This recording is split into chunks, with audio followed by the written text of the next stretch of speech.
Vicky Marie, good morning, good afternoon, or good evening, wherever you are in this crazy world we're living in. Just put my banner on for a moment. So, first thing I want to say to everyone is I hope you're all well.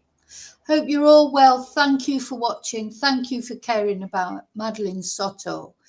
In this video, we're going to listen to the new audio. Well, I say they're new. They're not new. They're from last year, from June last year, really, aren't they? May and June, I think. So they're not new calls in that sense, but they're new in the sense that they've just been released. And these are the prison phone calls between Stephan Stearns and his parents.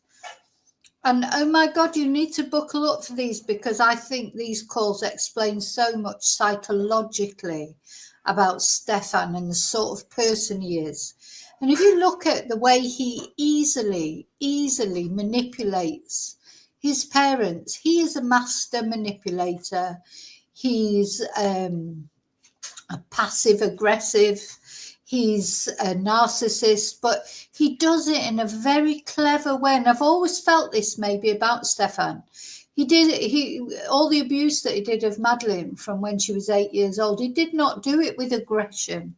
He did it with, he's clever. Do you know what I mean? He didn't force Madeline into anything in the physical sense, the aggressive sense. He did force her, but he groomed her carefully, groomed her family. He groomed Jen. He grooms his parents. You can hear it in these calls. The way he literally leads a dance around these parents of his. And what Stephan does, he plays on people who love him, who care about him. And he puts out this aura that he needs looking after.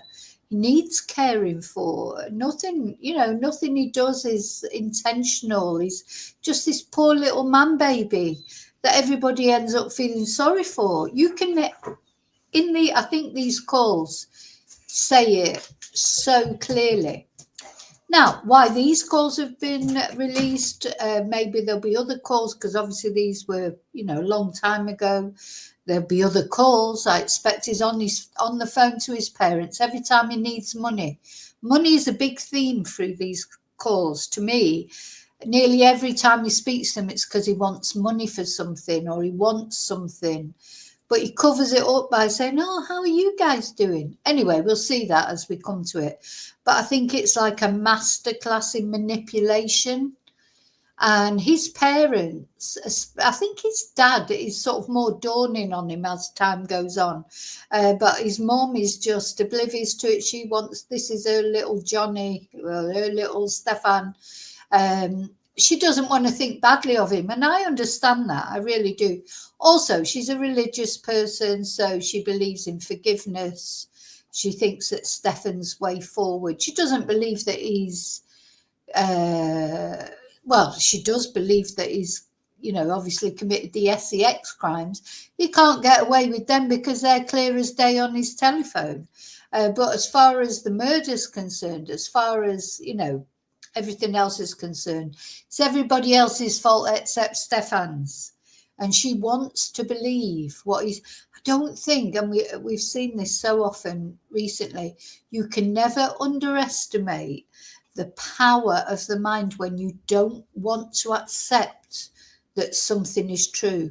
The denial, when somebody you love is accused of terrible crimes, you will latch on, or some people latch on to it's like a drowning man clutching at a straw, clutching onto any little thing that means that maybe your little Johnny is not quite the twat that actually he is. And that's what you can see clearly with Stephan's mum and dad. The dad to a bit of a lesser extent, but sometimes, the dad as well. And then I do think as time goes on, to me, the dad has got this dawning realization, whereas I don't think the mum has that at all. And I feel sorry for her because, I would feel sorry for her, except that I do feel with Stephan's mum, she's so condemning of everybody else. Same with Stephan. Oh, wait till you hear Stephan, Mr. Holier Than Thou. Oh my God, Mr. Prissy. Oh, don't they realise that's criminal offence? Yo, do you know what you did was a criminal offence, Stephan? But anyway, we'll see that as we go through. So there are 13 phone calls. And we'll get through as many as we can in this live. I may not be able to do all of them. They're not long calls, but they're about 15 minutes each. So times that by 15, it is quite a long time. I think I'll probably do it in 2 parts. But we'll just carry on until I need to go and get some lunch.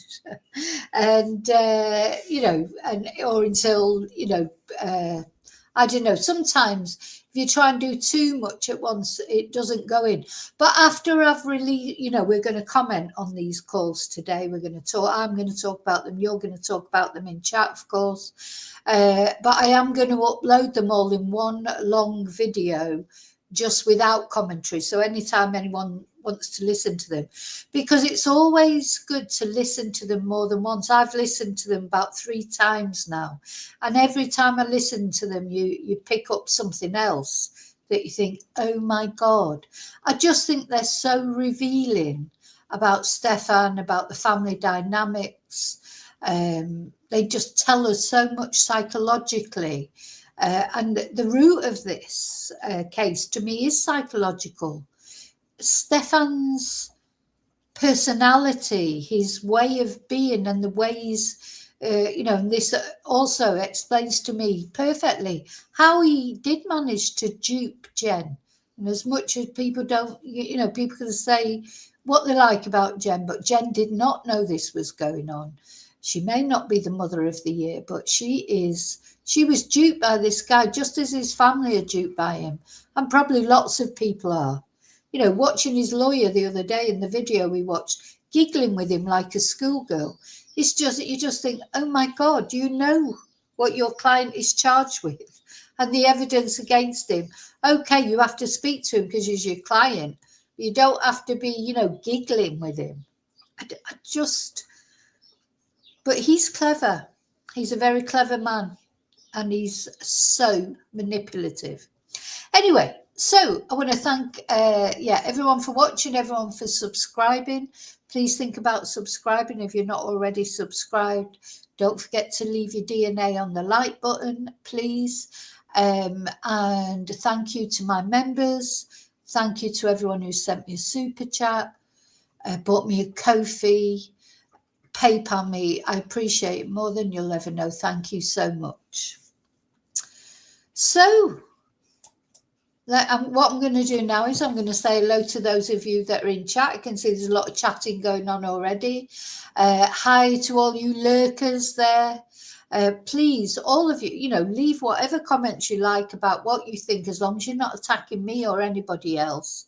Everyone's entitled to their views. This case of Madeleine Soto, just a little quick reminder, just in case anyone's watching for the first time.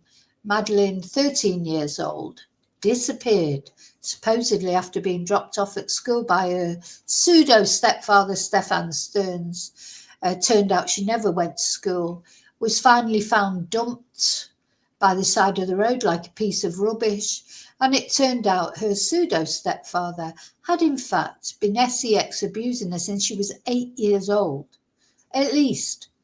And there was photographic evidence on his phone. So, that's the first case that's coming up shortly about his, child P charges. I can't see how he's going to get out of that at all, because of all the evidence is there on his telephone. And although his face is not in any of the photos or videos, there's a distinctive mark on his button mushroom, which will define that these abuse photos was him, because his button mushroom is in full display, and he's got a distinguishing mark on it. So he's not going to get away with that, but we'll see through these calls. I think he thinks he's going to get away with murder, because I think what he's going to say is she actually did it to herself. Now, how anybody strangles themselves, I don't know, because that's supposedly a cause of death, though we've not had that officially from anyone, but we'll see what happens. Okay, Oh, that was the dog making a comment. So let me just say hello to everyone who's in chat. As I say, don't forget to leave your opinions, join in chat. It's a very friendly chat. Everyone's nice to each other. If they're not, it's bang, they're out their trap door. Okay, hi David, hi Mara, hi Barbara.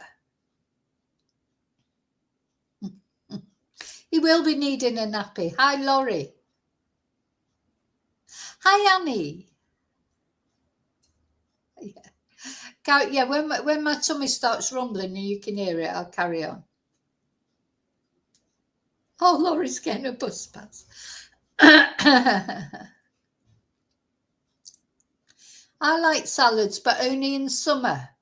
And it's too cold now for salad for me. It's got to be hot food for me. Yeah, hopefully you got no butter mushrooms on it. Hi, Angel. Yeah, no butter mushrooms. We don't eat butter mushrooms anymore, do we? Now, I'm going to play the first audio call. Now, I've got to say, you've got to pardon my black sense of humour, but I laughed through this first one when I first heard it. I actually laughed, and then I felt so disrespectful to Madeline, and I'm not being disrespectful to Madeline, but you may know what I mean when you start listening to it. The incredulity in Chris and Debbie Stearns' voices as Stephan's asking, have they found his big purple dragon? I mean, this is breathtaking how childish this man is. This man is nearly 40 years old, and the belongings that he's asking his mum and dad to look for, they're things that children would have. Oh, you know, it's the big purple dragon, or it's everything. He's just a child in his head. And this is what I've always said about him. And he's a child, and he thought he was having a relationship with another child. That's what I think. And Jen mothered him, you know, and he does come over as this like, oh, you know, if we didn't know what he'd done, you know, you could imagine if you met, for a lot of women who are quite motherly. I mean, you know, I think I'm quite motherly, but I don't want a boyfriend that I have to mother. I've got a son that I can mother. He's always going to be my son. I'll mother him probably forever in a way. I've got my dogs. I don't want a man to mother. I want a man who looks after me. I want a man who mothers me. I want somebody who helps me with things. I don't want to be looking after a man. But I do feel like Stephan's a sort of man that a lot of women would quite like. Because sometimes women do have, a lot of women have a motherly instinct. And Stephan is that. So it's only when you look into it more and you think it's passive aggression from Stephan. I bet he never gets aggressive or angry. Whether he got angry with Madeline that night, I don't know. Hopefully we'll find out later in the year, but in his trial.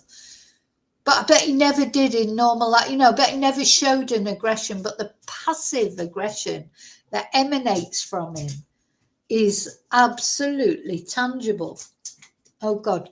The dog's after a fly. Oh, there you go. Did you get it? There's a fly roaming around the living room, and the German Shepherd, she's after it. She likes a fly. She'll get it. She'll get it. She's the fly catcher. So yeah, he's so, like, he doesn't get aggressive, and the other thing that he does that you'll notice through these audios, he makes it up as if it's you who wants to do something. So it's like, oh, well, if you want to buy me such and such, or if you want to put some money in my account, well, if you want to, like, you're doing it because you want to, but it's for him. It's all about him. And every time he rings, there's not a call where he doesn't mention his money going into his commissary or something for him. But anyway, so yeah, exactly. No, yes, exactly, David. Black humour. I laughed through this first one. I may laugh again now. Now, luckily, I've watched it once, so I may have got the laugh out. So I felt a little bit guilty about laughing because at the end of the day, we're talking about a young girl who died. But it's just so ridiculous. I thought, God, if you put it in a film, like people think, oh, that can't happen. But anyway. Oh, Annie. Oh, maggots. Oh, no. Well, Joe, so just to talk about the weather, because for anyone who's watching for the first time, sorry, this is Vicky Marie Chats. I do chat, and some people like the waffle, some people don't like the waffle, but at the end of the day, it's just me. But yeah, today I'm based in mainland Spain. It's been raining for nearly 4 weeks. It's been horrible, the weather, which is not what we expect in Spain. And today, though, it did rain this morning. And then when I've just dropped number one son off at work, it was beautiful. Again, lovely blue sky. Oh, just perfect, 20 degrees. Though apparently it's going to rain later.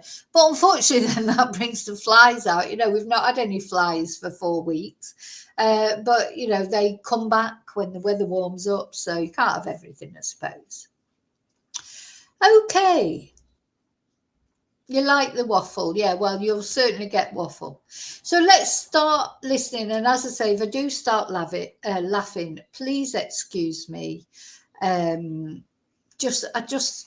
was like, there's a sort of part of me does feel a little bit sorry for Debbie and Chris. If Debbie wasn't such an absolute bitch to everybody else, everyone else is terrible and doesn't deserve anything, and even people who've lost their child or their grandchild or whatever, they're all pieces of shit, but little Stephan is perfect according to her. That's the only, so it's hard to feel sympathy for Debbie or Chris, because they sort of, well, you can hear in the audio, they sort of, he's their son. And he may be nearly 40 years old, but people are always your children. May have done terrible things, and maybe you still would support them. It's not that, it's the slagging off of everybody else, as if, everybody else is terrible, the things they've done or haven't done. His friends were terrible. Jen's terrible. Jen's family's terrible. But not little Stephan. Oh no, not there, Johnny. He's like, just fell by the wayside. But God is going to forgive him. So, that's why I don't like them. But otherwise, I could feel sorry for them. It's certainly taken a toll on them. They are elderly now, I suppose, but they look older than they are, in my opinion. It would take a toll on you, wouldn't it? Finding out that your son had done something, not even if they don't believe that he murdered Maddie, they know that he did do the abuse. And it doesn't matter what anyone says on those photos, there are no photos of anyone else with Maddie, just Stephan.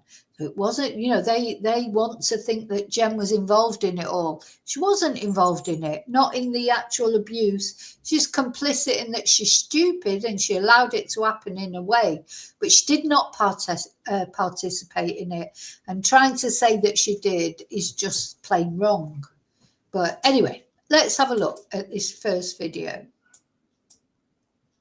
The tone, please say United States of America. You've got to say United States of America. United States of America. Oh, sorry, hang on. You have one old message. To listen to your messages, please return to the main menu. Press 0 to make a for calls within the United States, Canada, and the Caribbean. Please enter the area code, prefix, and number. To make an international call, please enter 0. So they have to go through this performance every time, don't they? Minutes. Press 0 to continue or begin speaking. And with us. Oh, I don't want to miss the beginning of it. So this is the first call that's been released. This was May the 26th last year at 7:37 p.m. It's a good time. Call at no expense to you from Stephan Stern. This call will be recorded and subject to monitoring at any time. Thank you for using IC Solutions. You may begin speaking. Hey, can you hear me? Yes, can you hear me? Yes, is this a good time? Yes, The phone was in the dining room. I was in the office. Didn't realize it was ringing. And the second time it rang, I didn't even hear it ringing. Oh, okay. How's everything going? Well, good. Everything's fine with us. How about you? Well, hanging in there so far. Any news or updates on your end? No. No? Okay. How about yours? Well, So he's hanging on in there, bless him. Our Diddums, he's hanging on in there. Poor Stephan. I got a chance to look at the autopsy reports. And? You can't say. Oh, Now that's interesting, isn't it? He's seen the autopsy reports. Now they've not been released to the public, but he said, "Oh, I've had a chance to see the autopsy reports." And then Chris whispers he's not allowed to say. Chris, obviously, Debbie then asks him what's in it, so he can't talk about them, but he's seen them. So there you go. This is what his defence will be built on. Whatever's in those autopsy reports, we've not heard. Yet, as far as I know, the full, I think we've been told that she was probably strangled, but I don't think anything has been confirmed, has it? Because of her age, they're not allowed to release the autopsy reports, but I'm presuming in the trial they will come out. But he's seen them. So he's had a chance to think about those autopsy reports and come up with his defence. And during the course of these calls, you can see where his defence is going. And I think that's the reason for that, is because he's seen there's something in these autopsy reports that he thinks he can use to his advantage. I can't go into too much detail, but raises a lot of questions. Okay. Well, you don't need to say any more. Yeah. Did you get the books? No, not yet. Did you get notification of delivery? Now, this saga of the books, for any of you, sorry, I don't like calling you idiot. Hi, idiot simulator. So, sounds awful saying hi, idiot. But you say you've watched these. Do you see the theme of the books all the way through? There are certain themes all the way through these calls. It's so interesting to listen to them one after the other. First of all, the books come up here, and this is an ongoing theme. And I'm not being funny, but I just think, God, how this saga can go on and on about the books. In this very first call, when they said, "Did you receive the books?" and he said no, they should have checked where they'd sent them and had they sent them to the right place. Turned out, well, you'll see later. Turns out they were sent to the completely wrong address. But it's something that comes up. The books, the glasses, there's just certain themes that come up, and you just, he's commissary. It's all about his commissary and his, what he's getting to eat, and certain themes that go on. Now, I imagine when you're in prison, there's not much lively. He's in isolation in prison as well, so there's not much lively things going on. So I suppose you do get obsessed about what snacks you've got, or this, that, or the other, or what books you've got. But oh my God, just this book theme goes on and on and on. Okay, well, I haven't received them yet. So they arrived in one location. They have to be transported over from that location, which is outside of St. Pete, and then over to Kissimmee. Oh, okay. Yeah, I mean, it goes to Seminole, it goes to Seminole, and then from there it's sent over to you. So, as I said, Seminole is over by St. Pete. Yeah, and who knows how often, they pick it up, so. Yeah. And then they have to sort it and check it out and then deliver it to people. So I guess we'll give it another week or so. If you get a chance, Stephan, I found a chess set that is a mat, just a roll-up mat, but the pieces are made out of silicone. I still don't think that'd be allowed. Yep. Okay. That's what I said. Well, you can't melt the silicone and anything, but okay.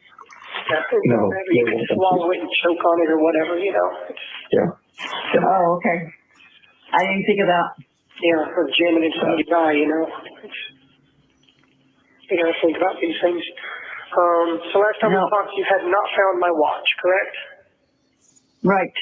When you went into that box, Now, this is another theme that goes on. He wants this watch. He's obsessed. He wants his watch. Wait till you hear how he tells them where it is and how to find it. And this is what made me laugh, because even Chris, who is his dad and his champion, if you like, he just sounds absolutely incredulous about this. Is a nearly 40-year-old man saying where his watch is. And he talks about his watch a lot through it, and they never find his watch. And do you know why I don't think they find his watch? Is because where he says the watch is, I think they just chucked everything out, and they probably just realised, oh shit, we threw out that purple dragon that the watch is inside. But they say that they can't find it. But anyway, that's later on. But listen, it's just, this is where you might hear me giggle a bit, and I'm sorry, Madeline, it's not disrespect to you. It's just this fucking idiot. Just how childish is this man? did you see a big plastic purple dragon? A big plastic purple? No. Nope. Big plastic purple dragon? No. You were probably in the wrong box then. Sorry. Said it was in one of the large boxes at the foot of my bed. No, didn't see a big plastic purple dragon. Okay, well, in one of those boxes you will find a big plastic purple dragon, and that is one of the popcorn buckets. And that's not the one I'm talking about. That's just to show you that the popcorn buckets look like other things. Right. So it's a big plastic purple dragon inside one of the popcorn buckets. But the popcorn buckets look like another thing. Oh my God. This is a nearly 40-year-old man telling his parents what's in his bedroom. That's like a 15-year-old saying that, isn't it? A 15-year-old might say that. Oh yeah, I've got this. Yeah, because we all know. We've talked about it before. We know what boys' bedrooms are like, or maybe girls, depends on who it is. But and there might be all sorts of things. I've had there might be all sorts of things hidden away, like when people are teenagers. But and I'm not saying my son now, who's not a teenager anymore, I'm not saying that he's dead clean and tidy, because he definitely isn't. But just the thought of my son, even he's not even 30 yet, saying to me, oh, well, did you find that big pink purple dragon? And it's inside there. I'd be like, what? He may have things hidden. God, his room, he's not too bad at the moment, but not because of it, because of me. But, it's not got big purple dragons in it. Oh, dear me. It just, honestly, God, I was hysterical laughing, to be honest, first time I listened to this. But in that same box, you'll see a silvery gray looking sort of box with wheels on the bottom and a brown shoulder strap attached to it. That's the mouse droid. In that should be my watch. The mouse toy. So there's this. Well, let's just listen to that again. Sorry, I know it's not funny in a way, but it is funny. Sorry, it is funny. The one I'm talking about. That's just to show you that the popcorn buckets look like other things. You see a big plastic purple dragon? No. Nope. Big plastic purple dragon? No. You were probably in the wrong box then. You were probably in the wrong pocket then. And the way Chris goes, big plastic. He goes, big plastic purple dragon. It's like he's registering it in his head. What?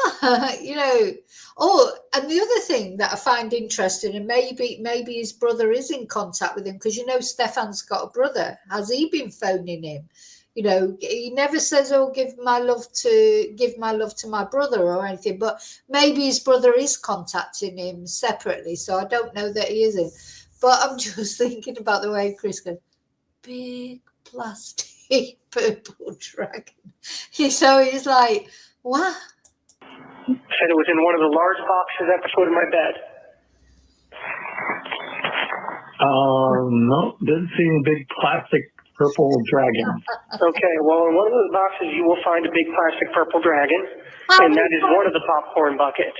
And that's not the one I'm talking about. That's just to show you that the popcorn buckets look like other things. But in that same box, you'll see a silvery gray looking sort of box with wheels on the bottom and a brown shoulder strap attached to it. That's the mouse droid. In that should be my watch. The mouse what? The mouse what? Droid. M-O-U-S-E droid. Okay. What is a mouse He droid? goes, okay. So he's like explaining it to them as if they're thick for not understanding. He goes, the mouse droid. Come on, everyone knows what an effing mouse droid is, don't they? Come on, Mum. Come on, Dad. Don't you know what a mouse droid is? Everyone knows. You know, who's nearly 40 years old. He's like, he's like, the mouse droid. And she goes, okay. Oh, God. Surely they must have got off this phone call and said, what the F is he talking about? Big purple dragons and mouse droids. What is he on? You know, what nearly 40-year-old has got a mouse droid in their room? And and something else that I want to mention. Now, don't forget, Stephan's room, she said she had to put a hazmat on to go in it, didn't she? Do you remember she made a joke about it? It's disgusting, it's dirty. He's complaining about his cell being dirty later on, or the bed being dirty, or what. You know, he was living in Mierda, which is Spanish for S-H-I-T. He was living in Mierda in his room, and then, you know, for some reason now he's gone to prison. All of a sudden he's really clean. It's looks like a little, almost like a remote control car from Star Wars. You can Google it and see what it looks like, and then find the thing that looks like that with a brown strap attached to it. And that should be my watch, though. Google the mouse droid. Yeah, he spells it out. He actually spells it out. M-O-U-S-E. Google it, Mum. Google it, Dad. I think we've been through about everything. All right, purple dragon. All right, well, make a note of that. The purple dragon is in the mouse droid, but the mouse droid is in the same box as the purple dragon.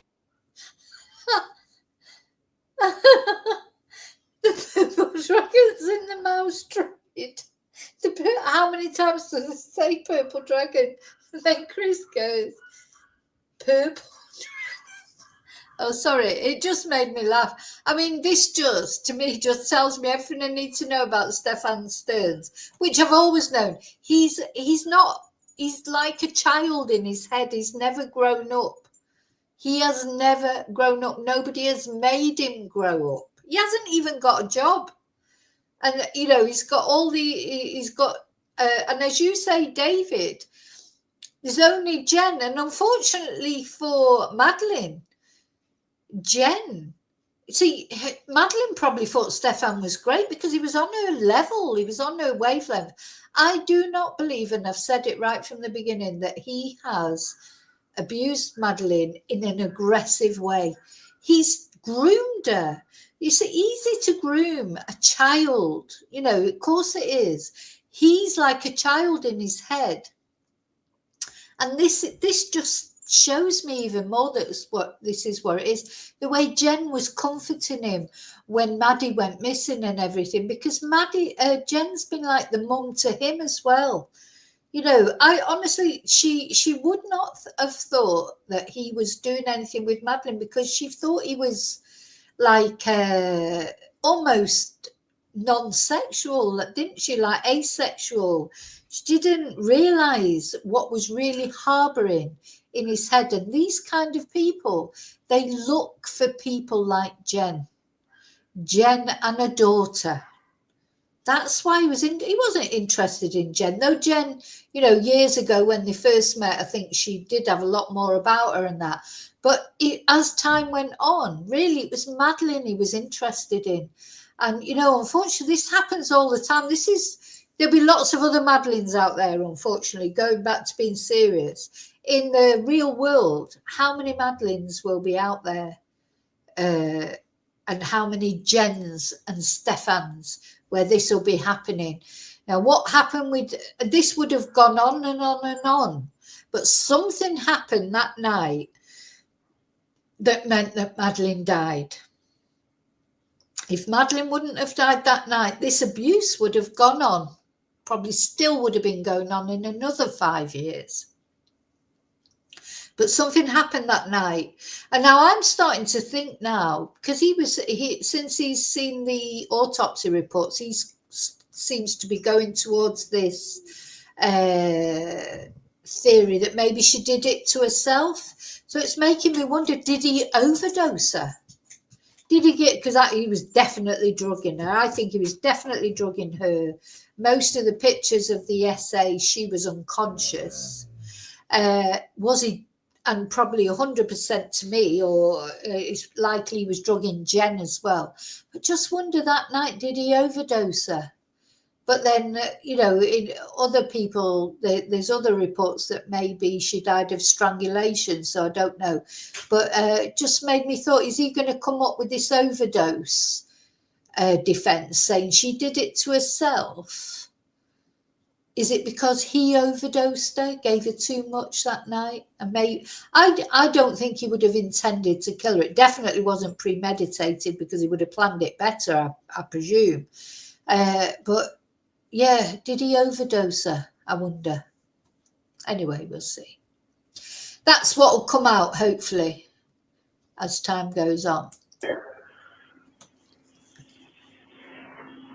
Okay. You got that? Well, maybe I'll find a Rolex too, because we still haven't found that. I never had the Rolex. Okay. Where is that blue and white little ceramic box that you had that you put stuff in? That would have been in storage somewhere. So he's got that would be in storage somewhere. Where? What do you mean storage somewhere? Where's your storage? So his room was full of crap, basically. I think they've probably thrown everything out. I've done that sometimes in my son's room, thrown things out. And then after not a purple dragon or a mouse droid, but then afterwards he'll say, oh, did you see my earphones or whatever?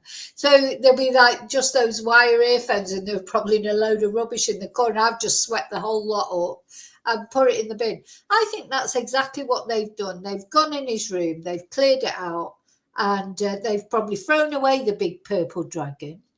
They didn't know there was anything inside it, because and why was everything hidden inside it? Or why didn't the police find these things? Anyway, so he's saying about a watch. They think it's a Rolex. He says it's not a Rolex.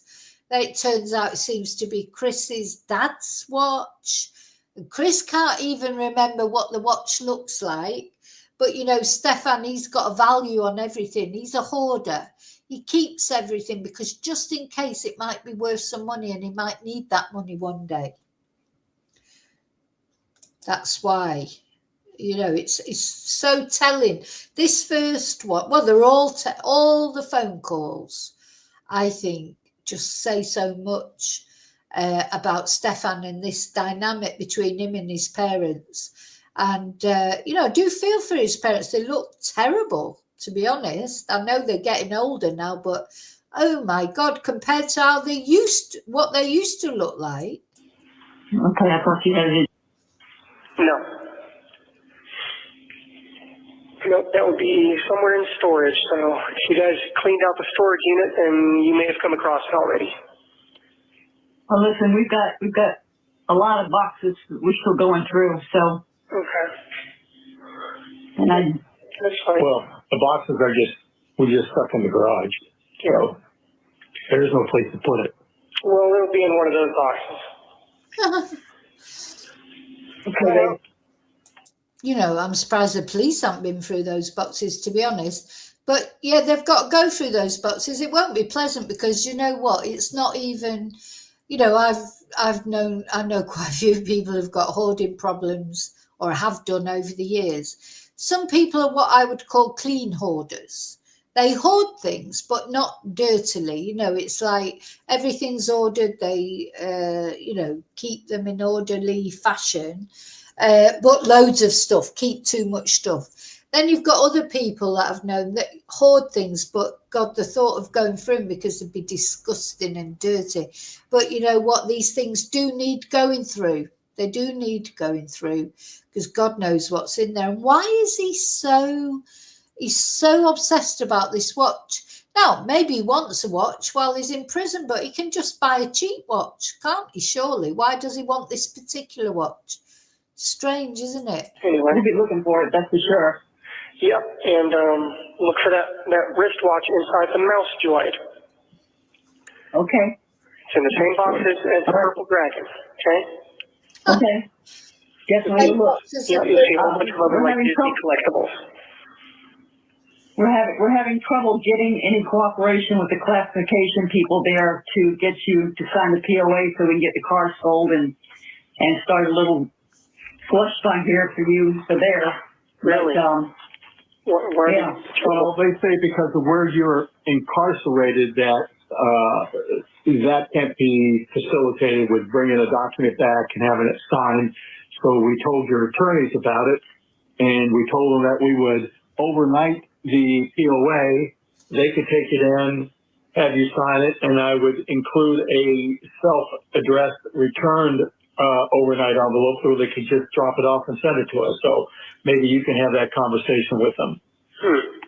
Yeah, because bringing me documents to sign has not been a problem before. When the media asked for my consent for interviews, I had officers literally bring me a form and ask me if I wanted to sign it for consent or not. So I don't think that's really the issue. Now you're hearing his passive aggression. Because you get the voice, oh, can you look for that? Oh, that'd be great. And then when he's not getting his own way or he feels like he's not being listened to, he does get much, if you pardon the pun, sterner, doesn't he? He gets much more, and he's doing this now. He's like, oh, well, so as long as everything's going his way, you get the whiny baby man-child voice. But as soon as he feels like he's not getting the answers he wants, you get a harsher voice from him. He's such a passive aggressive, this guy. I hate passive aggression. I'd rather have proper aggression where you can at least you know where you are with someone who's being openly nasty or aggressive. When someone's a passive aggressive, it's horrible because you know it just is. But I've learned to spot them now. They're horrible people. So the media's reached out and tried to schedule interviews with you, and you 2 or 3 times. accepted or declined? Yeah. did you talk to them? No, I've declined every time. Oh, good. Yeah, it wouldn't do me any good right now. Yeah. Well, anyway, if you could have that conversation with your attorneys, that would be great. Yeah. So he's been invited for media interviews and he's turned them down because it won't do him any good right now. Well, yeah, it won't. And but who cares? But anyway. Yeah, that should be able to be arranged. We got a new copy of your birth certificate for them. Okay. Which I was going to bring over for them so I can overnight that as well. So again, have that conversation that I could overnight the package along with the POA. They could take the POA into you, have you sign it, and then we could, and then I would include a return envelope as well, and they can send it back to us. Yeah. As far as a birth certificate, I guess we would just have that included with whatever my belongings they took into storage when I was booked.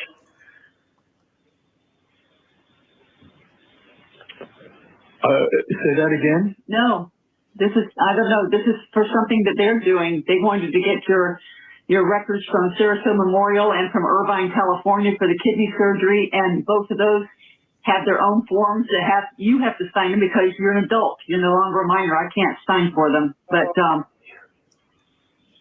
that's going as well. Do you have those documents? Yes, they're in the. Oh, okay. What county was I born in? It was Kane County, right? Yeah. Yeah. So we have your birth certificate. What was the name of the hospital? I don't know. Is it on the birth certificate? Yeah. Does it matter? I was just wondering if I ever need to find it for any reason. I just feel as well with him, you know, so you can tell when they ask, when he asks them a question that they don't know the answer to, they go into a little bit of a panic, don't they? Because, you know, they feel like they'll feel this responsibility because obviously he is their son. He's in prison for whatever he's done. And you can feel it. Every now and again, he asks them a question that's like, well, does it matter? Or what's the reason for that question? And they go into a bit of a panic. They don't know what to say. Well, the Kane County would have it. Yeah. Okay. So the hospital doesn't have it. Kane County does. Okay. So I'll just contact the court for Kane County, I guess? Yeah. So it was like $45 to get this copy of this birth certificate. It doesn't say which hospital. Okay. But Kane County. But it has, I'm sorry, Copley Memorial Hospital. Copley? Yeah. With a C or a K? C. C, okay. Copley Memorial in Kane County. Okay. Just if I ever need to get that and I don't have anyone to rely on, it would help. We're trying to get a hold of your attorneys that handled the things when you and Joey got run over. But it's changed so much and the partners are split up, and I think one of them is in California that would be the one I wanted to talk to, but I've called and left him a message and he hasn't returned the call. Okay. So we're trying to do anything that they asked us to do on our end, we're doing. And so I don't know. We get pushback sometimes when we ask for information, but don't worry. One of them informed me that she was a criminal attorney, not a civil attorney, and getting a POA done was not part of her business. That was probably Alicia. Could have been. Yeah, she's a no-nonsense type. Well, if she has your best interest in mind, it'd be his best interest to get it done so that we can keep you funded. Yeah, well, one thing at a time, I guess. If you guys can find my watch, that will be another step in the right direction. It's in there. There's okay. I just hope that it's somehow that you can really identify it because. Identify what? Where is that? What the box? Okay, leave it on that. We'll just keep looking. So that's going as well. You have those documents? Yes, they're in the. Oh, okay. What county was I born in? It was Kane County, right? Yeah. Yeah. So we have your birth certificate. What was the name of the hospital? Contact. Yeah. I had to repeat a little bit because I had to cut a bit out where the dog was barking. I think one of them is in California that would be the one I wanted to talk to, but one of them informed me and keep you funded. Yeah. Okay. I love to see all those little happy little wagging tails and bright eyes and smell all that puppy breath. Oh, yeah. Do you, Now, so one of the poodles, because you know they're poodle breeders, aren't they? One of the poodles is just about to have puppies. 8 puppies it's about to have. They say, so I bet you'd love to see the puppies and smell that puppy breath. Not really, no, but anyway. We're studying the Book of Romans. I would love for you to read that. and Lacey's going to have puppies. Yeah, I'm sorry, I'm going to miss that. No, see, this just shows what a manipulator he is. He goes, oh, yeah, I'm sorry, I'm going to miss that. When he was being interviewed by the police, he was complaining about the poodles. Oh, it's so chaotic at my parents' house. There's all poodles everywhere and blah, blah, blah, blah. And now, because he's talking to his parents who love poodles and that's what they do, he's like, oh, I'm sorry, I'm going to miss that. He is such a manipulator. Honestly, it is evident, it is apparent, his manipulation, how good he is at it. He is good at it. Anyone who thinks they can't be manipulated by someone like Stephan, if that you could have someone in your life right now who's like him, you wouldn't even know. I love to see all those little happy little wagging tails and bright eyes and smell all that puppy breath. Oh, yes. Do you know when your court date's going to be yet? No clue. Might not be for another couple months. It depends if they even need my testimony at all. Which, I mean, you would hope they would, but, I mean, at some point I assume I am going to see the inside of a courtroom. Yeah. Yeah, well, he has seen the inside of a courtroom now. He was in court, wasn't he, trying to get the death penalty off the table and trying to get it on closed court, but I don't think there's been any decision made yet. Pretty strange trial without it. Yeah.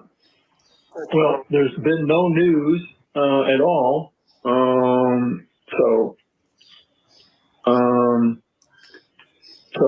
everything's just kind of status quo from where it was last time. Where have you been for the last week?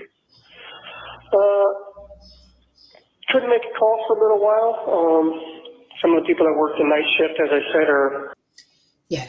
When he says, where have you been for the last week? What Stephan should say is, I didn't need any money. I need money. That's why I'm here now. Just wait for it, because it's like the call goes on. It's all about, and then at the end, oh, well, if you could put some money in the commissary. Are not as nice to me. So I've been waiting for people who are. And then, well, I got sick as well, so I've been sick for a few days. Cold? Presumably, yeah. I've had a pretty bad fever and a sore throat and some serious pressure on my left inner ear. Oh, bless goodness. Yeah, like I said, this place is filthy and unsanitary, and obviously they don't clean these cells before they bring a new person into it. This place is filthy. Now, I'm sorry, they must be thinking, well, we've just cleared your bedroom out. Your room was filthy, disgusting. And he's there saying, oh, this place is filthy, unsanitary. They must be thinking that, even if they don't say it. Well, I think you can tell a bit with his daddy, he's thinking that. Did they move you again? Yeah, they moved me again as well. So I moved out of the room with the ants, and now I'm back into the room with the ants again, too. Oh, well, familiar friends. Yeah, they just love moving me, especially around 1 or 2 o'clock in the morning when I'm comfortable and trying to fall asleep. I think they do it just to mess with me, honestly. Oh, get the violins on. That's all they do is and be happy. Yeah, well. If that's all, They could be a lot worse. Yeah. So she says, if that's all they can do to be happy. Well, do you know what? At least waking a prisoner up at 2 o'clock in the morning, taking him to a different cell, which might be all they can do to be happy.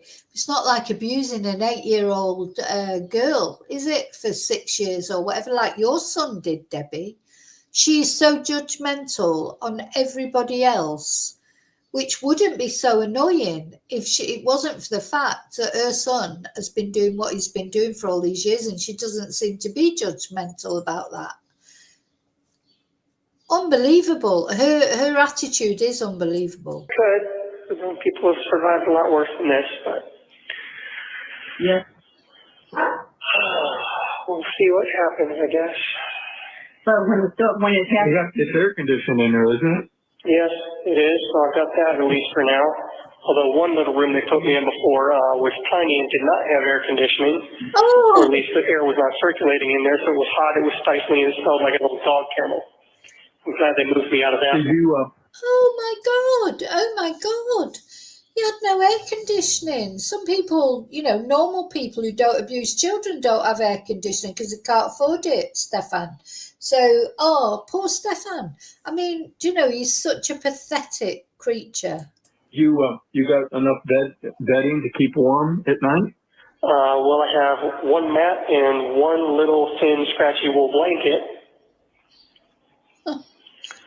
Oh, No heartbreaking. sheets on the mat, I assume? No pillow, no sheets, nothing. Mm. Okay. Well, it's not the Ritz or the No, Holiday it's Inn. not the 1 fucking minute Ritz. remaining. Oh, there's the 1 minute warning. God, these 15 minutes go by so fast, just like that break at work. So I'll try to call you back in another 15 minutes, but you know the drill. If you don't hear back from me again, day or two. Okay.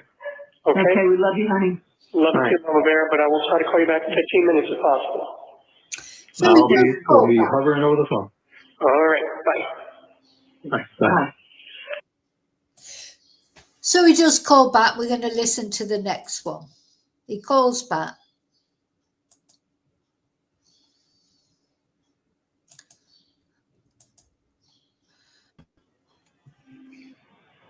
United States of America. Menu. Press 0 to $32.20. Call will be 21 cents for the first minute and minutes. Press 0 to continue or 1 to hear additional.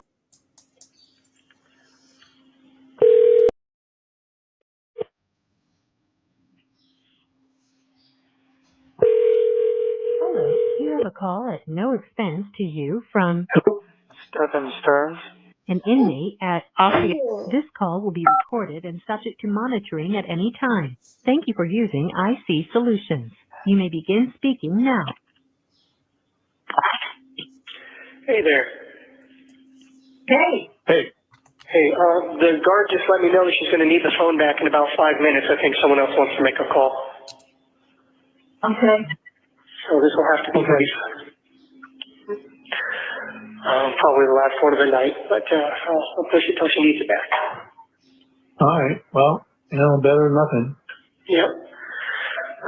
So anyway, Waiting for you to call back was long. what's that? And waiting for you to call back seemed like forever. Turn the light on.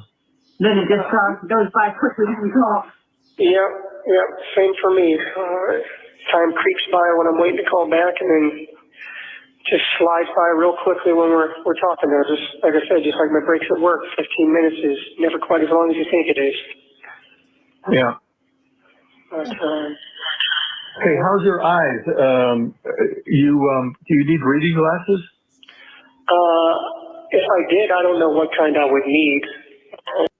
So here's another theme that goes through all these calls. Wait to hear how it finishes up. So he's going on and on and on about these reading glasses. He needs reading glasses. He needs reading glasses. How much are the reading glasses? Oh, I'm going to order some reading glasses. Wait until you find out down the line what actually happens. For now, they serve their purpose, but even my attorneys noticed at some point that I did seem like I had to kind of squint to look at what I was reading. Okay. I think it just depends on how tired I mean, Chris, he does something, he goes, okay, like that. When Chris goes, okay, he's thinking, right? So he's going, oh, I had to squint at what I was reading. Oh, God. So, obviously he needs reading glasses, doesn't he? Oh, no, apparently not later on. But at this moment in time, he needs reading glasses that are going to cost $2, oh, $3, oh, $12. It's all about the money with Stephan. I am, how strained my eyes are, all that. But yeah. What do they have provisions there to provide reading glasses, or what? Yeah, or can you have reading glasses? You can get reading glasses off the commissary, actually. Oh. Yeah. Why don't you check into that and see which ones work for you? And I guess that's the only place you can get them, right? Yeah, probably. But that would be a matter of trial and error because they have like 3 or 4 different magnifications. I think, and I have no idea which I would need. Yeah, so that'd be a matter of trial and error, and I don't know which one I'd need, and you can't try them. You can't try them. No, you've got to buy them, and then if they don't fit you or they don't suit you, you've got to buy another one because just give me as much money as possible for commissary. Oh God, his voice. God. What a horrible man. Oh my God. We'll try 150, 1.50, and then go to 175, and we'll see which works. Yeah, I guess I could. I mean, can you try them on? I think you have to buy them. I don't think you get to try them. There's no way to make the order and pay for it and then send it back, Well, what if they don't work? Can you send them back? He just said he can't. I don't know how that works. I could ask somebody, but I'm not sure. I could ask somebody, but I'm not sure because I just want you to give me as much money as possible. Okay, we'll find out. How much are they? Like $3 or something like that. $3? Something like that. I'm not sure. What are they, like paper 3D glasses? They're plastic. Oh yeah, I'm just being facetious. Yeah, it could be more. They might be $4 or $5 or $6, something like that. I don't remember. Yeah. So they could be $3, $4, or $6. They end up being over $12, and then he decides he don't want them anyway. He is such a scammer, this guy. I mean, if he thought he could do it with more, I mean, he can't. He knows now he can't ask his dad for hundreds of dollars because his dad would be thinking, what's he need hundreds of dollars for? This man has lived off his parents all his life. He's never really held down a proper job. He's lived off his parents, or he's lived off Jen or other girlfriends or whatever.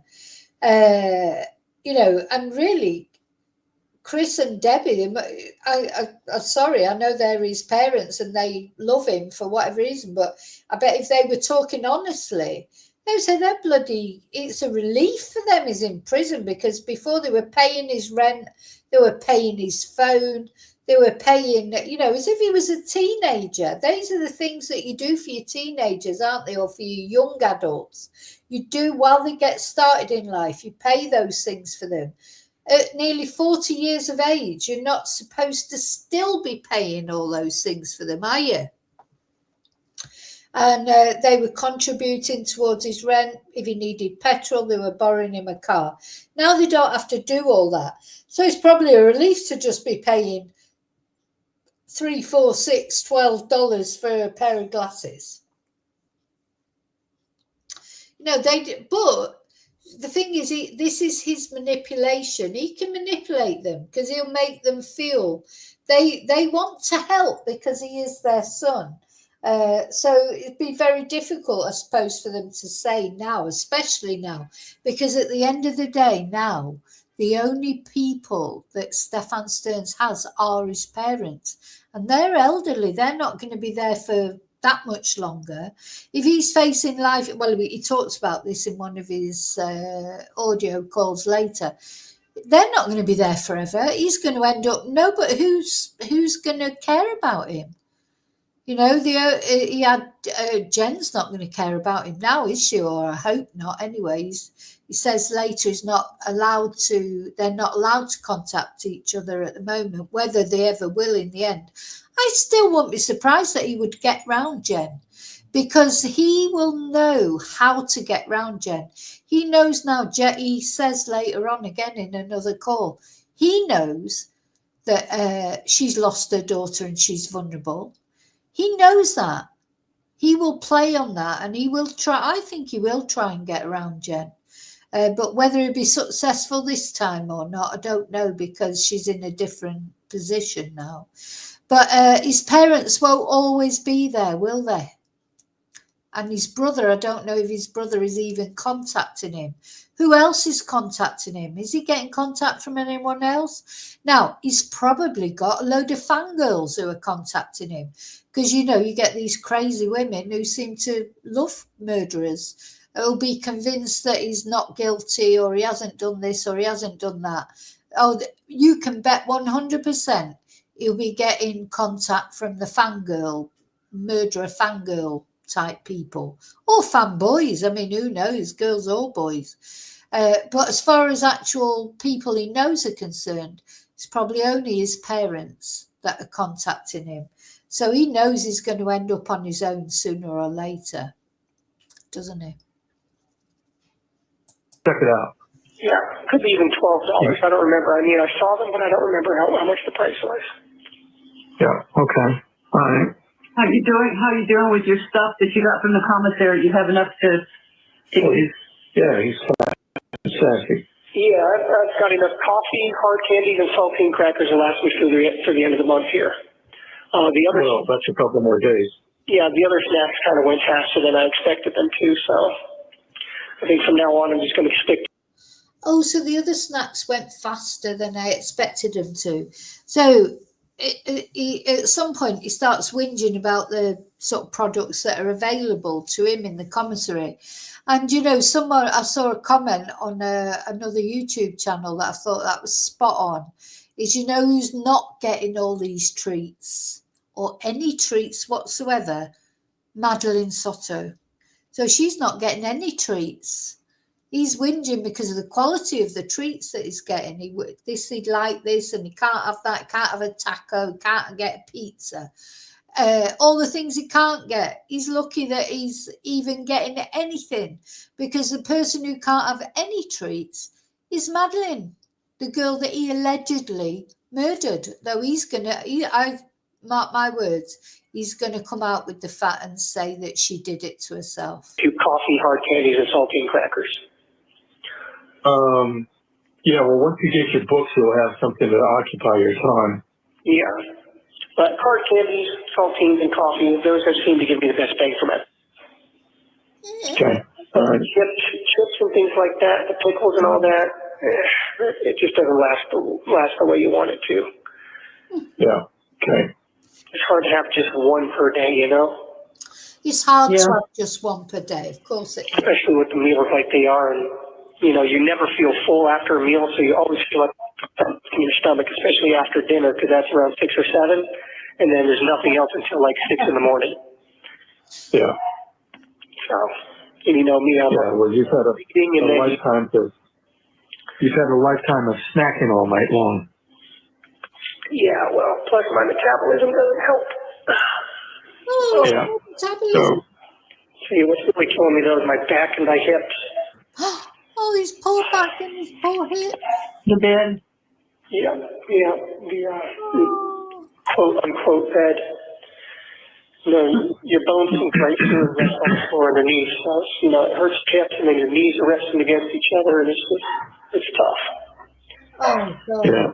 When the lights are on, in these pods and suicide watch and medical, the lights are always on overhead, and so they're real bright. So you try to find a way to block it out, and any way you lay is just terrible.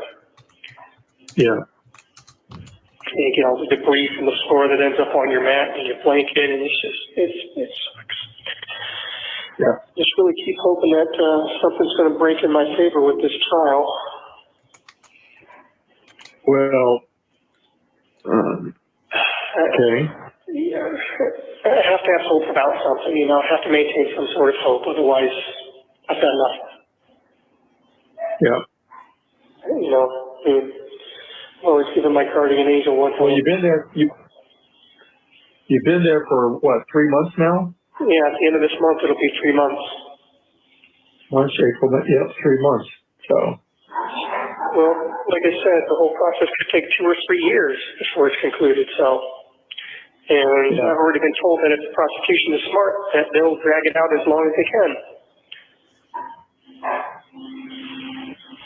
Yeah. So, who knows what's going to happen? So, just keep hoping we can find something. Well, you know, as soon as you get some reading material and we know that arrives safely, then we can arrange for other stuff. Yep. That will be good, having my own little mini library with stuff that I like to read, instead of just what, you know. So when they move you from cell to cell, how do you move your stuff around? I toss it all in my blanket, close my blanket up, fold my blanket up into my mat, and then push it. Oh, they move you, blanket and mat. Yep. Typically they'll move me with the mat, but if they don't, I'll take my blanket and everything and just hope that they clean the mat in the new cell well enough. Last time they did not. Yeah. Right. I found a whole wad of spit underneath at one time. Yeah. So you get to well, you should, maybe you can complain to management. No. Yeah, well, I'll be sure to include it in my Yelp review. Yeah. Yeah. 1 star, accommodations suck. Food terrible. Yeah. Food's terrible, accommodation sucks. Oh my God, as I say, I don't think I'll sleep tonight worrying about Stephan and how he is. I hope poor Stephan, diddums. But anyway, I don't know what it's like now. It might have got better now. God knows where he's been moved to now. He didn't look any different. When we saw him in court, I wouldn't say he looked like he'd lost loads of weight or he'd put on loads of weight, because sometimes you see that with prisoners, don't you? When they appear then in court, you think, oh my God, you can tell that it's had a shocking effect on them. But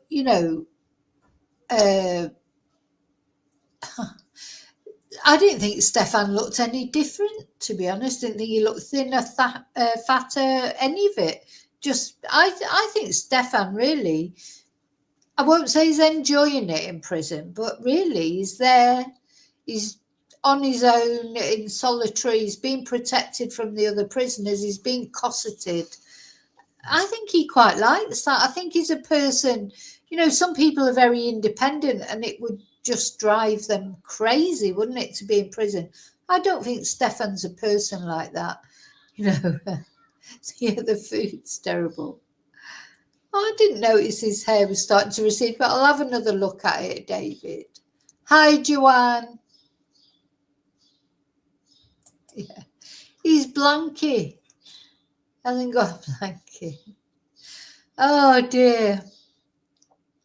And you know what? All the time, this girl up in the right-hand corner here, he threw her like rubbish out in the field or whatever, by the side of the road as if she was just rubbish.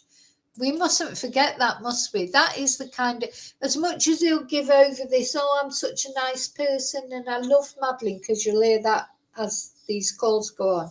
He loved her, he's heartbroken, but he just discarded her like a piece of rubbish by the side of the road.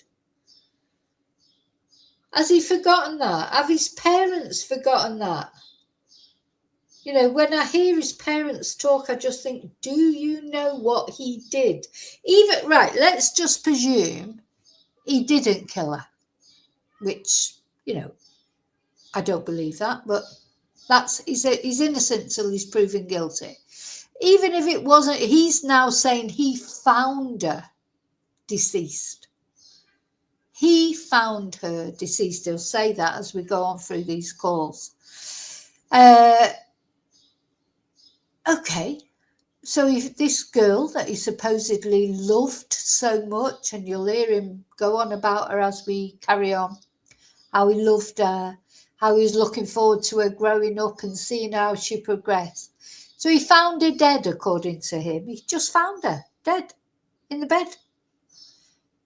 So instead of phoning an ambulance, paramedics, see if she could be recovered. No, because he could see, because he's a doctor, of course. According to him, he could see she couldn't be recovered. She was dead, you just know. Well, as I say, this is coming later. I'm sort of preempting the calls a little bit, but it's just that I happen to be talking about it. So instead of calling a paramedic, he put her in the car and took her off and dumped her by the side of the road like a little bit of trash. And they're just accepting it. His mum and dad, oh, right, okay. Oh, my God. So even if it was true that he had found her deceased, even if it was true that she had done something to herself that he insinuates through these calls, is that what you do when you find someone you love who looks like they've taken their own life? You just think, oh, there's no point in phoning the paramedics because I'm a doctor and I can see that they're too far gone. I'll just take them and dump them by the side of the road. It's absolute rubbish. Well, the idea is not to be there, but but too late for that. Yeah, no kidding. You know, Stephan, I could never have imagined that we would all be in this situation. I just couldn't. There's no way I could have ever even visualized it. It's just awful. Yeah, me either, to be honest. Well, I mean, things kind of went sideways, whatever happened with, so you knew that was going to go down a rat hole. Yeah, well, I never in a million years that she would not be around anymore, so. Yeah. So once that went sideways, whatever happened, you know, that was all she wrote. Yeah, well, you know, I can handle a lot of things. What's that? I said, still has not been heard from except for an interview she did with a newspaper where she told everybody that she did sleep with you guys and she said to sleep with you in the other room. As I was going to say, I can handle a lot of things, but one thing I just can't reconcile or figure out in my mind or wrap my head around is the fact that, you know, doesn't get to live anymore. There were a lot of things that I wanted to see for her, you know. She had another year or so before high school, you know, learning how to drive. A lot of things I wanted to see for her. Learning to drive. Figuring out what she wanted to do with her life. I was excited to see where she was going, and I was really impressed with the person that she was finally growing into. I was impressed with the person she was finally growing into. I wanted to see what she wanted to do with her life. Now, notice when he's talked about that, it doesn't say, I was looking forward to seeing her find a boyfriend, get married, have children. Doesn't say that. Wasn't looking forward to that, was he? Because she was his girlfriend in his eyes. So, you know, now what he's saying, I'm starting to wonder, did he overdrug her and she died by accident? Is that a possibility? And, you know, or was it, I mean, you know, people are saying that she was strangled, but we don't know that for sure. I don't think we've ever had official confirmation of her cause of death. So just making me wonder what the things he's saying in this, is that what he's going to come out with? She did it to herself. And but is it really because he overdrugged her? We won't find out until the trial. Officially, we won't find out, but until then, everybody's got their theories. Well, got a whole lot to talk about, a lot to own up to. Well, again, I know you can't talk about this, but it's like it almost sounds like you didn't know something had happened to her. Well, I discovered her. I discovered her. That's what he said just now to his dad. His dad said to him, it almost sounds as if you didn't know what had happened to her. And he said, I discovered her. Now, bear in mind, this was May the 26th last year. Whole story might have changed by now. We don't know, because the first trial that will happen, of course, will be about the pictures on his phone, etc. He's got to be found guilty of that because it's all there on his phone. The police have taken the photos of his button mushroom with the distinguishing marks, etc. I can't see how he can't be found guilty of that. And then when he comes to the murder trial, he'll already be a convicted felon, because up until now, to be fair, he has, he's never been convicted of anything. So, that doesn't mean say he's never done anything before Madeleine, of course, but he's never been convicted of anything before Madeleine. But by the time he comes to his murder trial, I just cannot see how he cannot be found guilty of the essay, because, they've got all those videos. loads of photos and videos on his phone that he thought he'd wiped off. And also, they've got the photos of his button mushroom to compare with the button mushroom that's on the photos. So, what does he think? So, is he thinking? But the thing is, even that offence is a death penalty offence. Even that offence of, you know, all the S abuse against children, that's a capital offence in Florida. So I don't know what he's hoping to achieve. When you listen to these calls, he's still talking as if he thinks some miracle's going to happen and he's going to get out or be found not guilty. But how can he think that? How can he think it? Yeah, I think he is delusional, Laurie. In the state that she was in after everything was said and done. So, I mean, obviously I can't get into detail, but no, I was not aware that she had passed on. As you know, I'm up and down throughout the night. And right, so listen to this because it's very important. So he's saying, I was not aware that she'd passed on. I was up and down through the night. I was not in the room the whole time. I was not in the room. I mean, it's not like you just suddenly feel someone's ghost pass away from them. You know, it's a discovery. And So she wasn't even in the same room with you? well, I mean, she was in the room that I started in, but you know, I'm up and down throughout the night, and I tend to wander around the house and fiddle around on my phone and step out front. Yeah. So she was in the room that he started in, according to him, but he's up and down through the night. So what he's going to try and say is he popped out, well, he says for a couple of hours at one point, and when he went back, she was just dead. Just there, he doesn't know what happened, according to him. So that's one defence he's going to have, as far as the murder charge is concerned. But it's interesting, really, because it doesn't matter in a way about the murder charge, because if he's found guilty of the other offences, he'll still get life and possibly the death penalty for the other offences.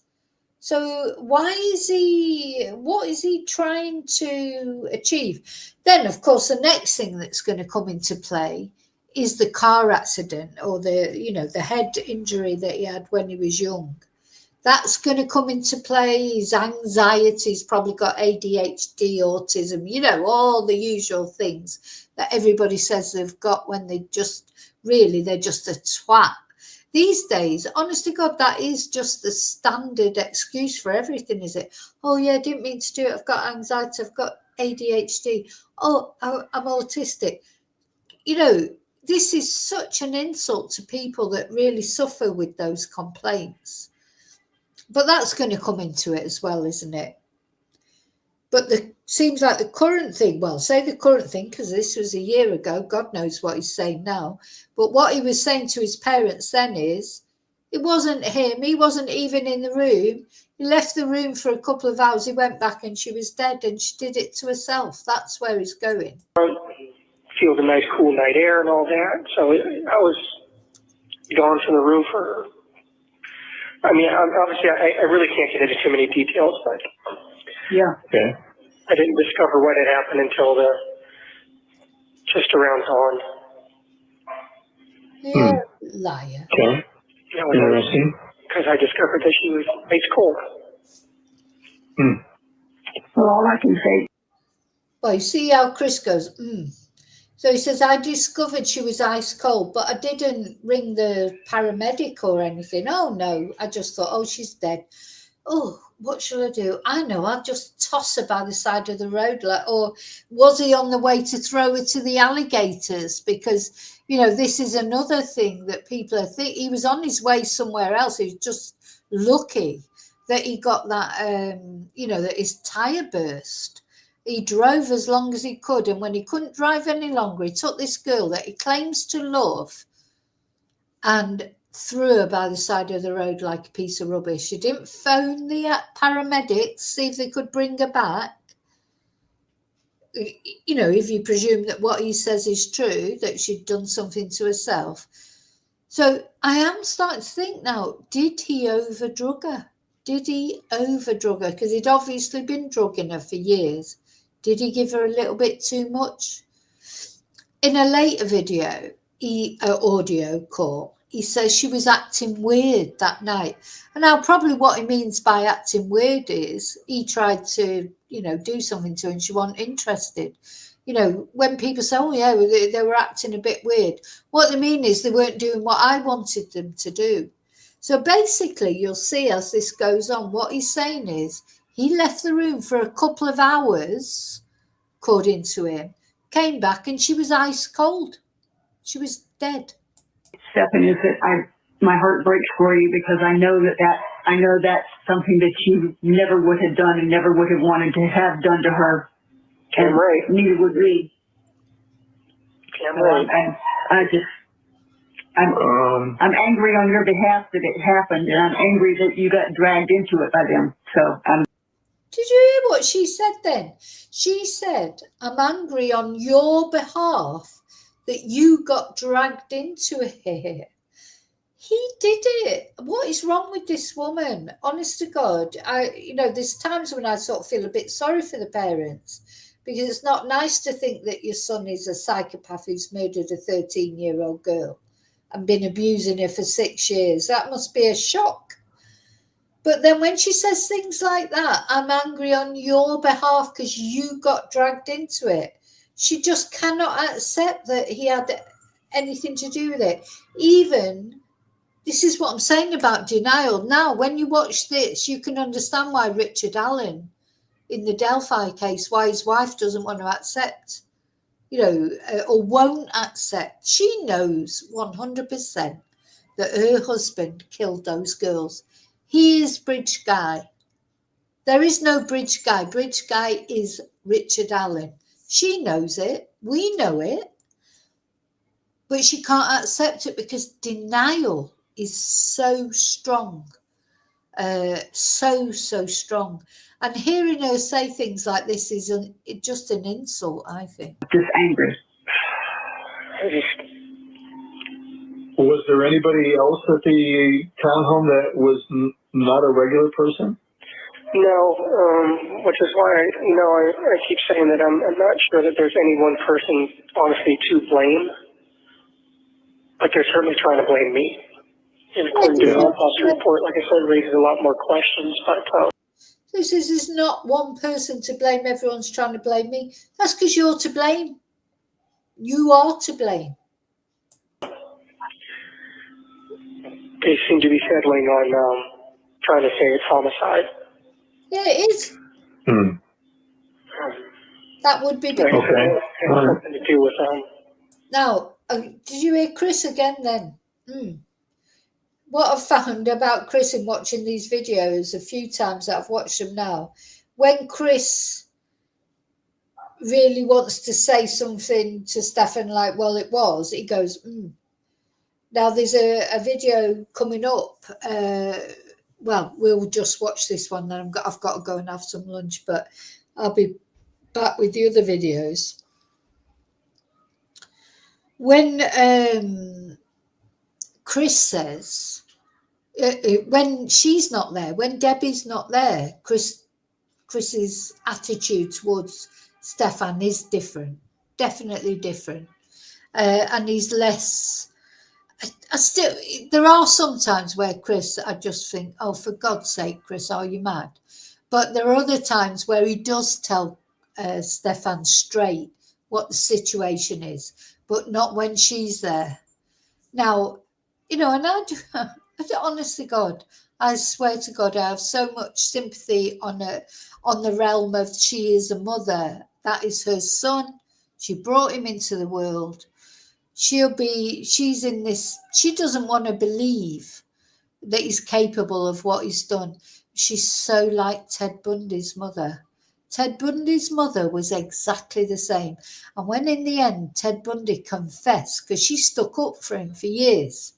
Oh, we've got this perfect family. It's all fabulous. Everything's fantastic. And eventually Ted Bundy did confess.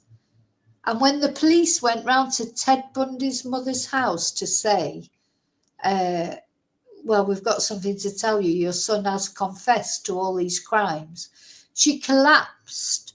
And then she just recovered and said, anybody want apple pie? Because that's how her mind works. It's just like you don't want to face something, block it out, forget it's happening. Denial. That is her, Debbie.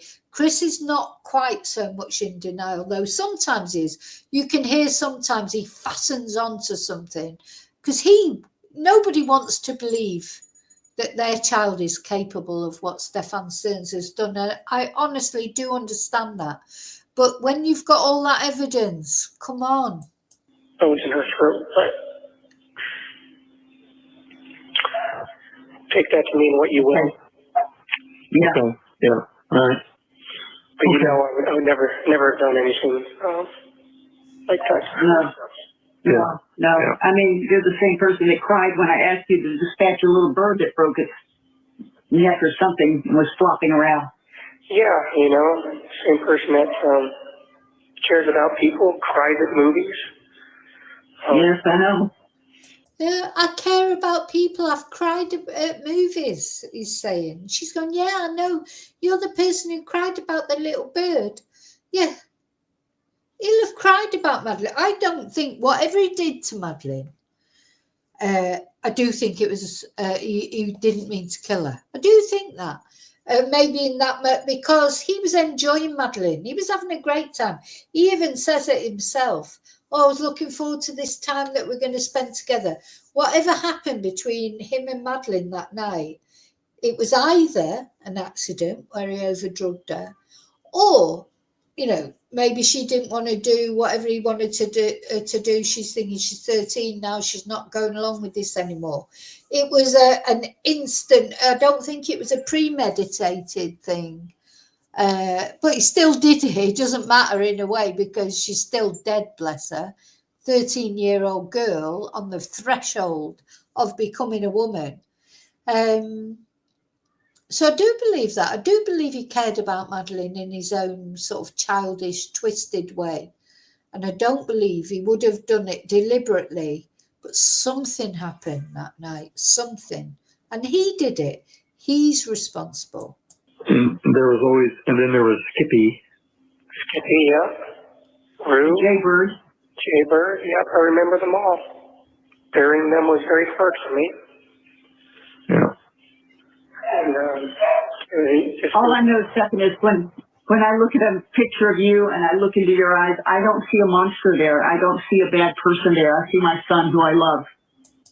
Yeah, she doesn't see a monster. She doesn't see a bad person. She sees her son who she loves, which, fair enough, he is her son. She'll always love him. You'll never change that.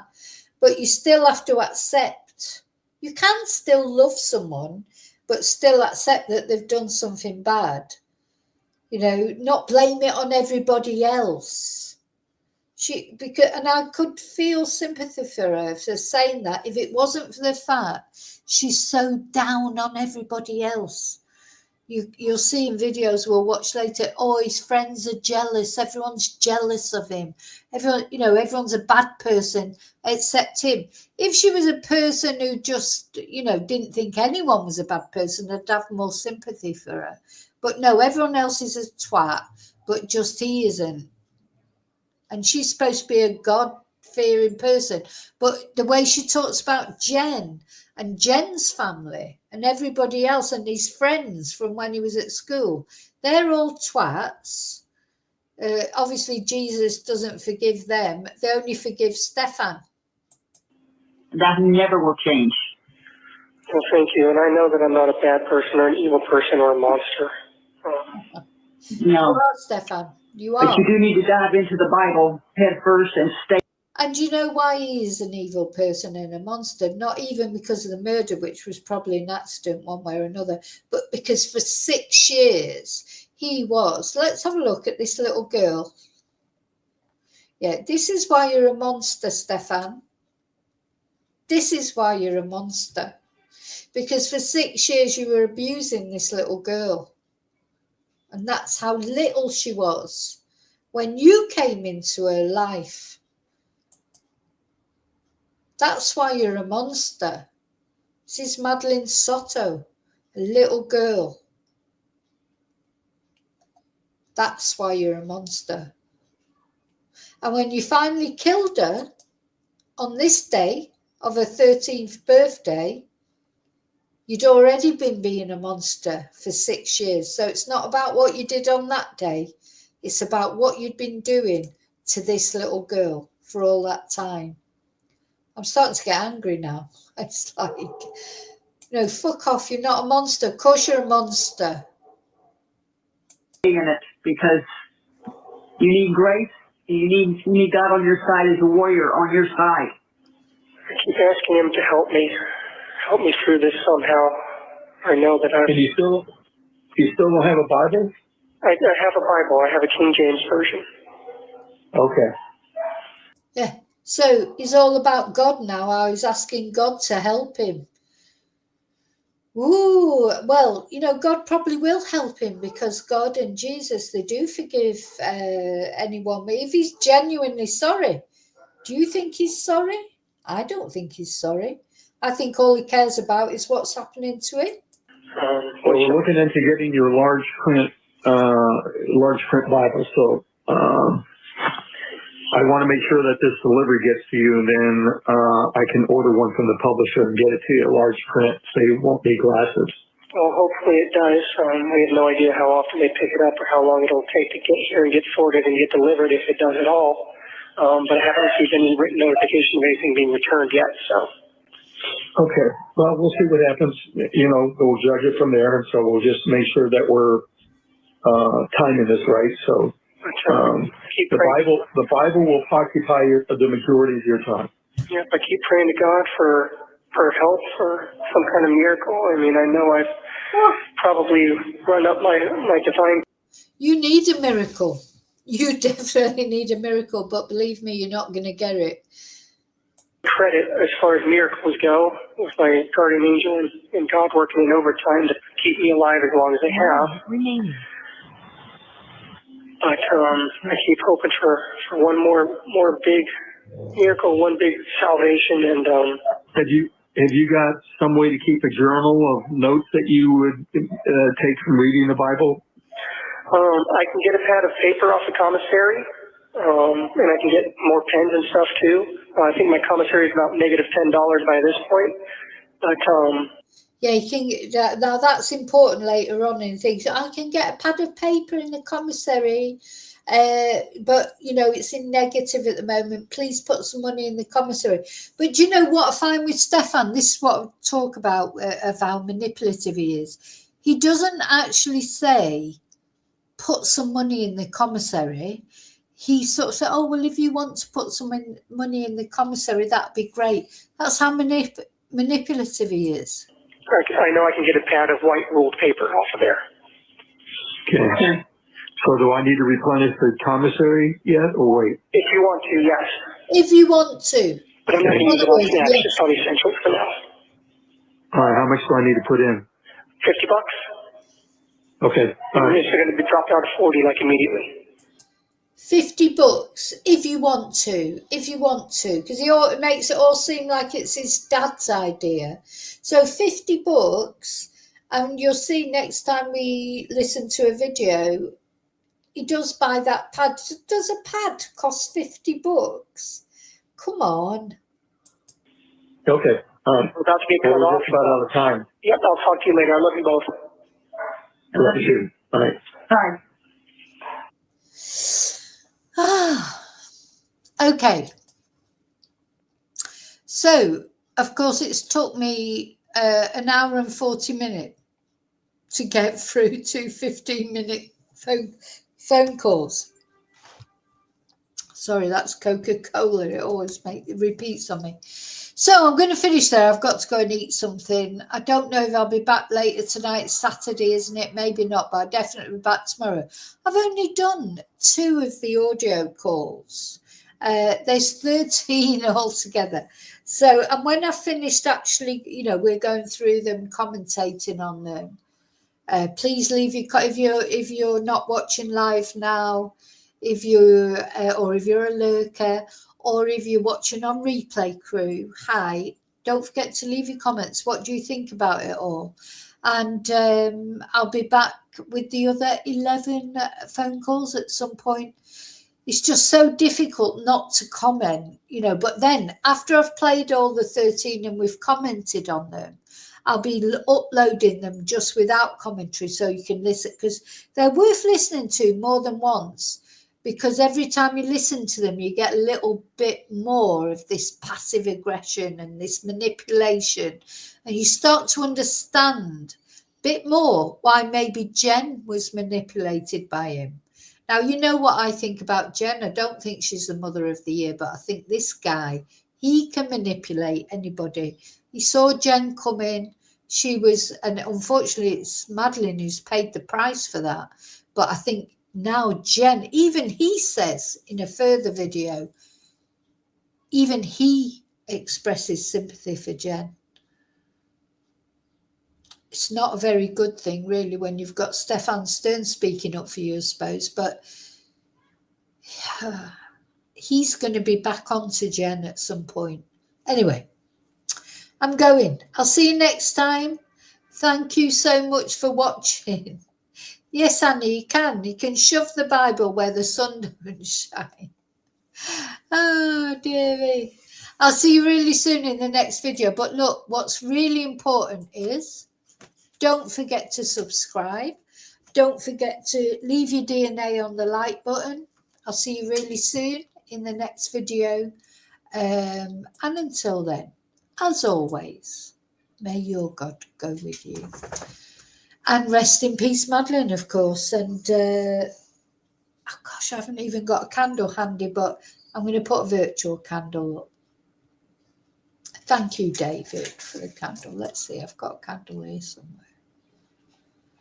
Yeah, let's have a, this is my favourite picture of Madeline. I know it was from, look at her little face, so cute. Let's light a candle for her. So I'll see you really soon in the next video. And until then, may your God go with you, as always. Bye.